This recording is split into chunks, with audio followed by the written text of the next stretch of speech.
And SMEs Cabinet Secretary Simon Chilugui now wants cooperative societies across coffee growing regions to consolidate all debt owed. He says the ministry can't seek approval from Parliament in settling the debt, according to Shadrach Mitti's report. Speaking while on a tour of Meru, Tharaka Nithi and Embu counties, the CS announced changes to the Cherry Fund.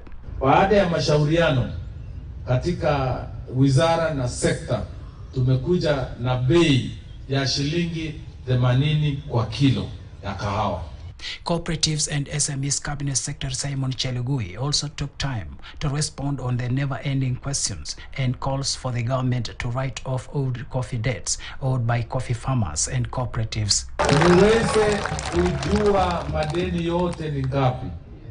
Tupeleke mswada bunge.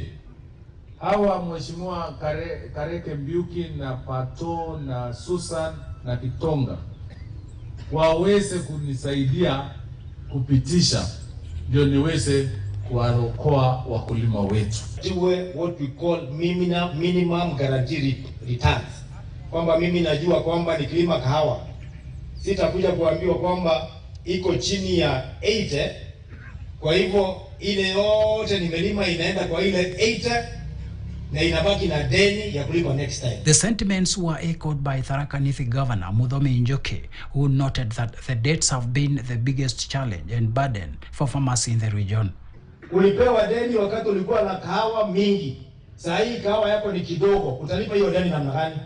It is called a bad debt. And a bad debt dawa yake katika account ni kuondoa. Governor Njoki further called on the national government to help coffee farmers across the country find better markets for their produce. He also pointed out that a lack of proper structures coupled with unscrupulous middlemen and dealers have made more farmers to discard coffee farming. Ni ukosefu wa soko nzuri ya kahawa ndio inafanya wakulima wasilime kahawa. Mpaka wanaingoa, wanapanda makadamia na ndizi. Farmers also want the government to keep its word on coffee farming, especially on weeding out middlemen. Shadrach Mitti, KTN News.